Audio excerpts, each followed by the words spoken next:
They've been together for the most part some 40 years. Their music sparking memories of weddings, proposals, and school dances. In a twist of fate, one of rock's most legendary bands was ripped from the sky, literally. But decades later, disturbing truths have surfaced about the Lynyrd Skynyrd plane crash. Beneath the wreckage lies a story of ignored warnings, mechanical failures, and reckless management decisions that turned a preventable crisis into a historic tragedy. This wasn't just an accident. It was the result of choices made and warnings dismissed. And the cost wasn't just lives, it was the soul of Southern rock. Stay tuned as we unpack the disturbing truth and mystery behind the crash involving Lynyrd Skynyrd. On October 20, 1977, Lynyrd Skynyrd boarded a Convair CV-240 in Greenville, South Carolina, bound for Baton Rouge, Louisiana. The band was flying high, figuratively and literally. Their album Street Survivors had just dropped 3 days prior and the tour was roaring forward, but fatigue was catching up. They had been playing relentless shows, pushing through exhaustion with adrenaline and ambition.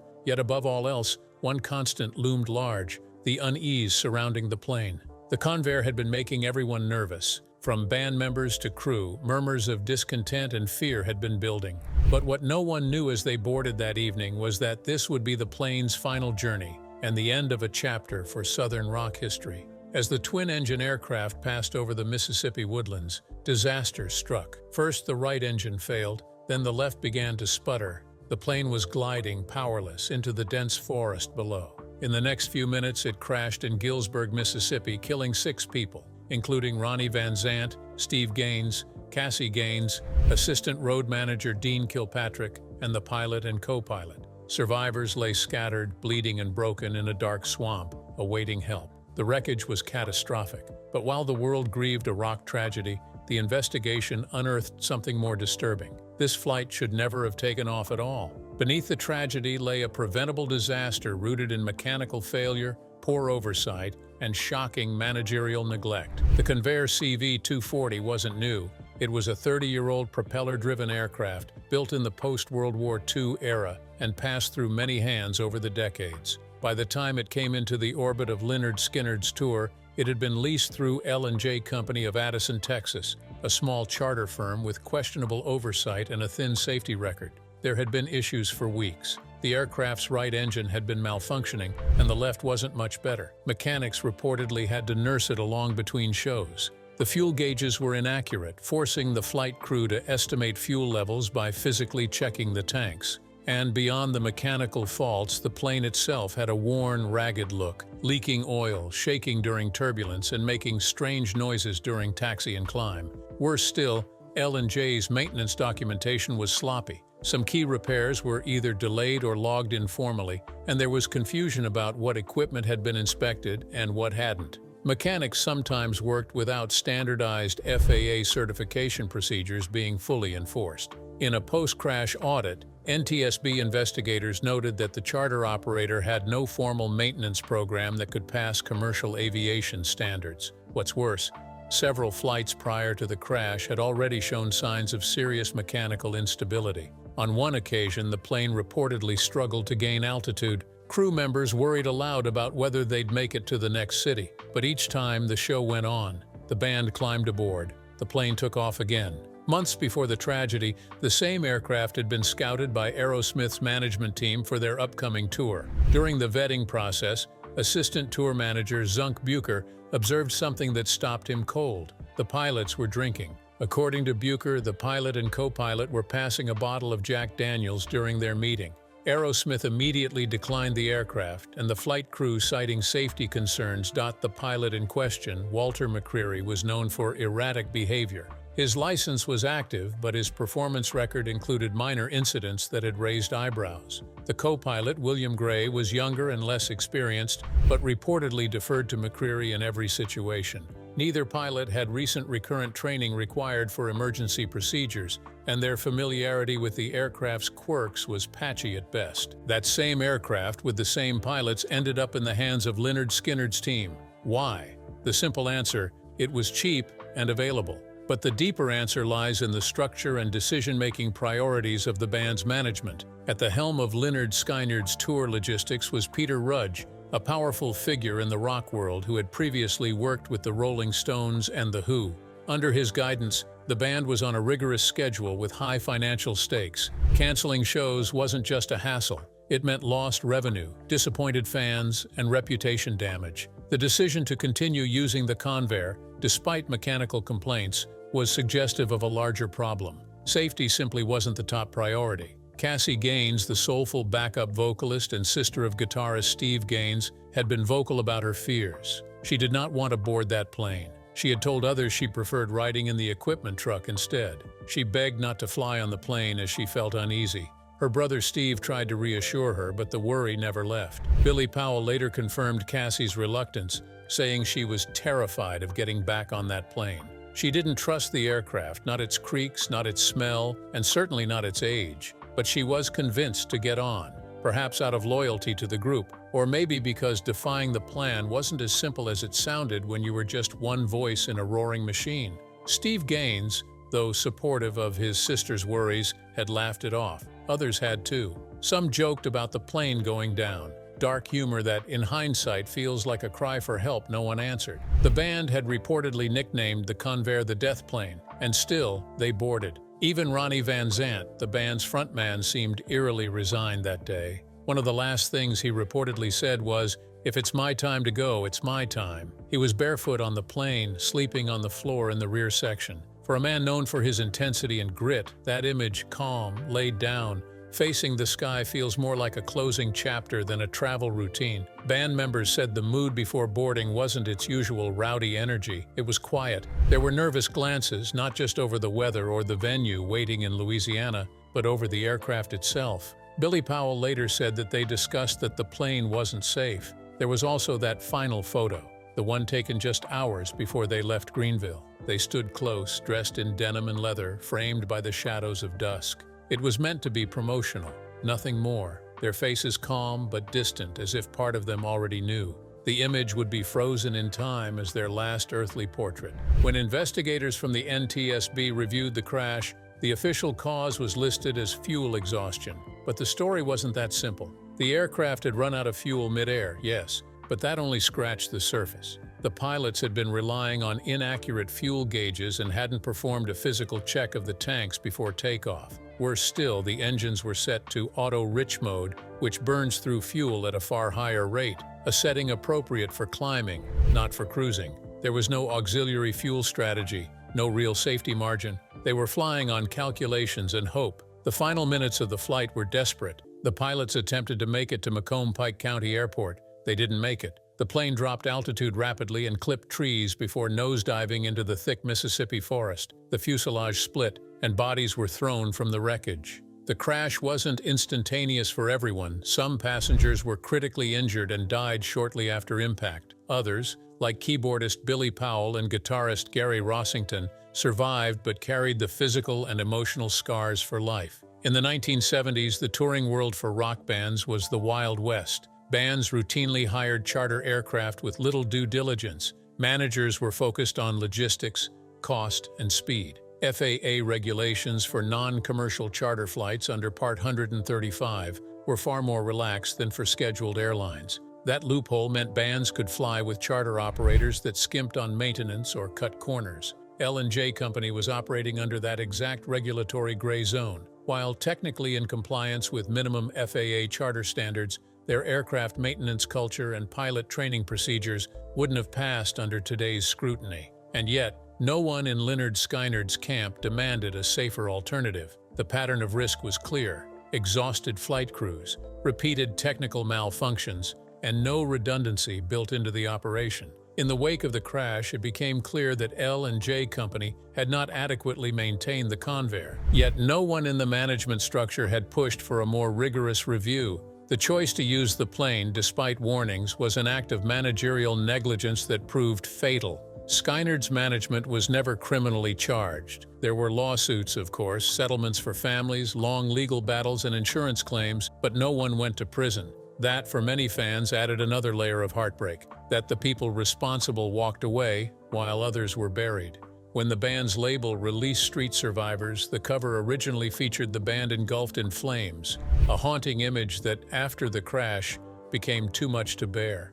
MCA Records pulled the cover and re-released the album with a plain black background. It was a symbolic gesture, but it didn't erase the trauma. The surviving band members went into emotional tailspins. Alan Collins, who survived the crash, later suffered additional personal tragedies. Billy Powell dealt with guilt and PTSD. Gary Rossington had metal rods placed in his arms and legs. The physical pain was relentless, but the emotional toll was worse. Ronnie Van Zant's widow, Judy, sued the charter company. So did the families of the Gaines siblings. Legal action dragged on for years, with various settlements reached behind closed doors. No amount of money could make up for what was lost. The sound of Lynyrd Skynyrd was changed forever. The new version of the band would go on to play to millions, but it was always a resurrection, not a continuation. The crash forced a conversation within the music industry about artist safety, charter flights, and the importance of proper risk management. New standards were gradually introduced. Insurance companies demanded better inspections. Some bands began traveling via commercial airlines or invested in better private jet services. In time, a more professional culture emerged around rock logistics, but it came far too late for Skynyrd. The Lynyrd Skynyrd crash remains one of the darkest moments in rock history, not just because of who died, but because of how unnecessary their deaths were. It wasn't fate, it was a failure to act, to listen, to prioritize human lives over the bottom line. The sun had barely dipped below the horizon when the forest near Gillsburg, Mississippi fell into a haunting stillness. Somewhere in that wooded expanse, a plane had gone down. The locals didn't hear a massive explosion, just the sound of trees snapping and metal ripping through branches. So how long did it take for the survivors to get the required help? How help came, and how the news spread to the pubic. For those living nearby, the noise was strange but not alarming. Only when someone stumbled across a trail of wreckage did the horror become clear. Help didn't come quickly. The Convair CV-240 had crashed in a remote, swampy area thick with pine and cypress trees, miles from any major highway or hospital. There were no flashing beacons, no distress signal picked up by nearby towers. What followed was one of the most desperate and chaotic rescue efforts in Mississippi's history. The first people to arrive weren't paramedics or firefighters. They were local residents, farmers, loggers, and hunters who heard the crash or saw smoke and followed the signs. One of the earliest responders was Johnny Moat, a young dairy farmer. He and his friends rushed toward the sounds of screaming and sobbing in the dark woods, not knowing if they were walking into a downed drug plane or a bombed military aircraft. What they found was chaos. Bodies were scattered across the forest floor. The fuselage had split apart, the cockpit crushed. Some passengers were dead on impact, others lay moaning in agony. Moat later described the eerie silence broken only by cries for help. He said it was like walking into hell. Some survivors were pinned beneath wreckage.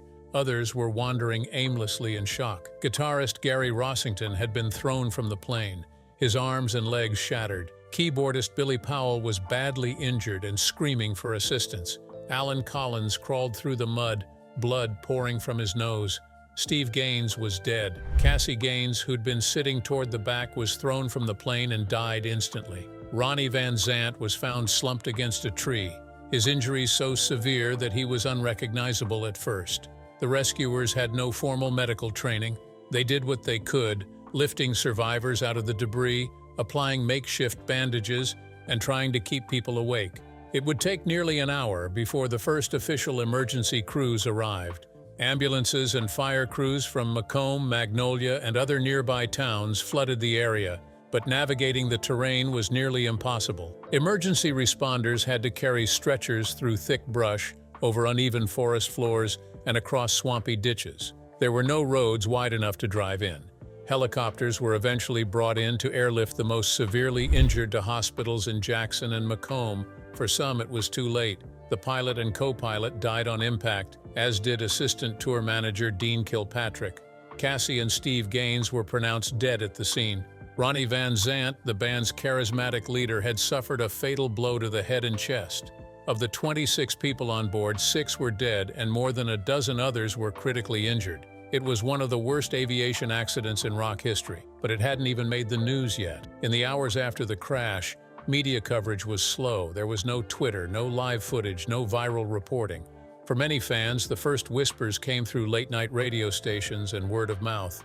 Phone lines lit up across the South. DJs scrambled to confirm the story. When the Associated Press finally confirmed that the plane carrying Lynyrd Skynyrd had crashed, disbelief spread like wildfire. Fans refused to believe it. Some radio announcers even speculated that it might be a hoax.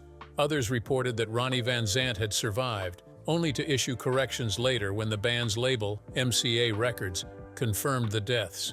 News outlets described the scene in painful detail. Photos of the wreckage surfaced by morning.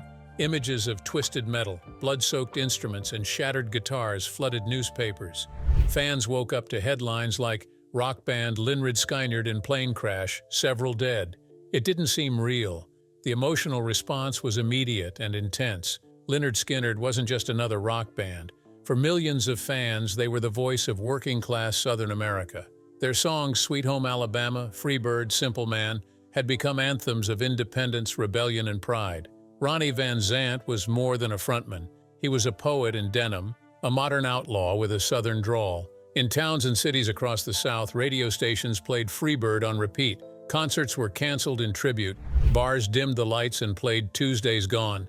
Fans cried openly on sidewalks. For a generation that had grown up with Vietnam, Watergate, and shifting cultural tides, Lynyrd Skynyrd had been a voice of gritty authenticity, and now that voice had been silenced. The funerals of Ronnie Van Zant, Steve Gaines, and Cassie Gaines were somber, emotional gatherings. Thousands lined the streets of Jacksonville, Florida, where the band was born. Fans laid down flowers, candles, and guitar picks.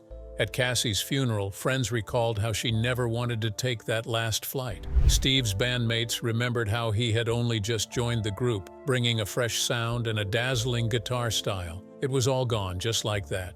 Inside the music industry, the crash sent shockwaves. Bands, managers, and promoters began reassessing their own travel practices. Questions began swirling about the charter company responsible. How had a plane in such poor condition been cleared for flight? Why had Lynyrd Skynyrd's management chosen a crew previously rejected by Aerosmith? The answers were uncomfortable. Tour managers across the country suddenly realized how close they were to a similar tragedy. Calls for better oversight began to mount. Insurance companies tightened requirements. FAA regulators faced criticism for allowing looser inspections of Part 135 charter aircraft. While no federal legislation was passed as a direct result of the crash, it marked a cultural shift. Rock tours became more regulated. Artists demanded better travel arrangements. The fly-by-night approach that had defined the 1970s era of rock tours was beginning to end. Back in Mississippi, as survivors recovered in hospital beds, the band's future hung in the balance. Some thought Lynyrd Skynyrd was finished. Others whispered about carrying on in Ronnie's name. For now, the focus was survival. The survivors gave interviews in casts and slings. They told stories of holding one another's hands in the dark, singing hymns, crying for help.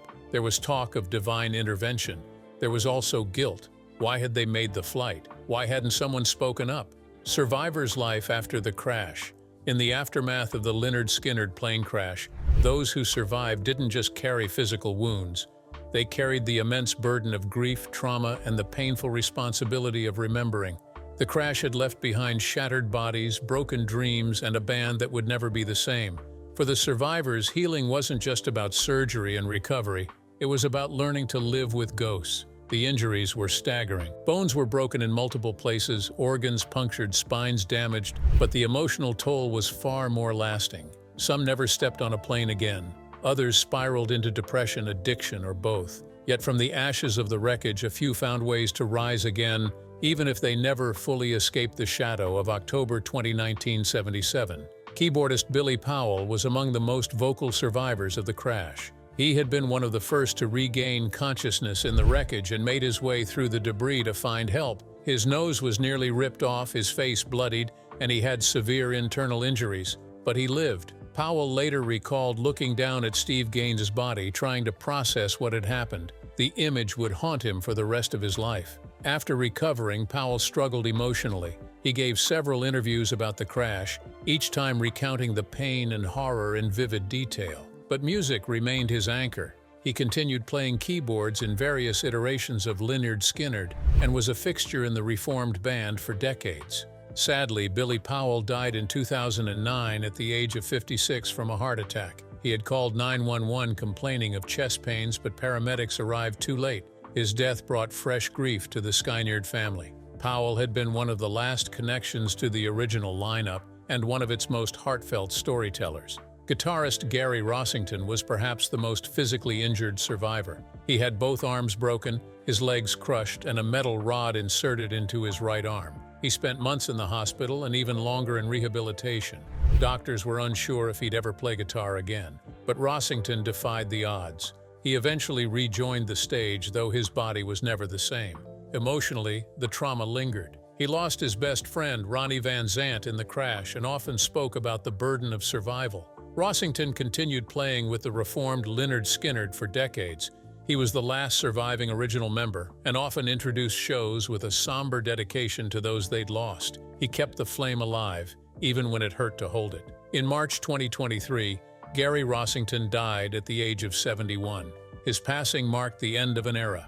Drummer Artemis Pyle walked away from the crash site, literally. With broken ribs and a bleeding face, he stumbled out of the woods in search of help. When he reached a farmhouse, the residents, frightened by his appearance, initially thought he was a threat. He later recalled how the woman in the house pointed a shotgun at him until she realized he was a survivor. Pyle's recovery was both physical and spiritual. He was angry at the management, at the pilot decisions, and at the music industry that treated bands like cattle on a schedule.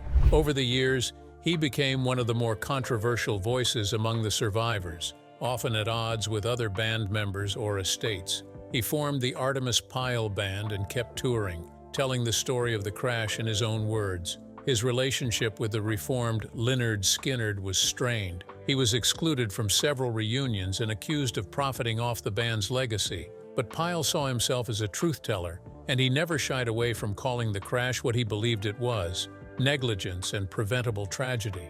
As of 2025, Artemis Pyle is still alive and active in music. He remains a polarizing but essential figure in the band's post-crash legacy.